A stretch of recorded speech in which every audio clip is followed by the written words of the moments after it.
ఈ శ్రావణ మాసం ఆఖరి శుక్రవారం అంటే రేపు 30వ తారీఖున విజయవాడ పెదపులిపాకలో వేంచేసి ఉన్న శ్రీ విజయ రాజరాజేశ్వరి అమ్మవారి దేవాలయంలో అమ్మవారిని 1008 చీరలతో అలంకరించి సామూహిక లలితా సహస్రనామ పారాయణ జరుగుతుంది.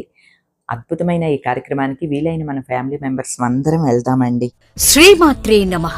శ్రావణ మాసం సందర్భంగా పూజ్య శ్రీ వాసుదేవానందగిరి స్వామీజీ వారి ఆధ్వర్యంలో 30/8/2024 శుక్రవారం సందర్భంగా ఉదయం 8 గంటలకు శ్రీ అమ్మవారికి లలితా సహస్రనామాలతో సహస్ర వస్త్ర పూజ 1000 చీరలతో జరుగును.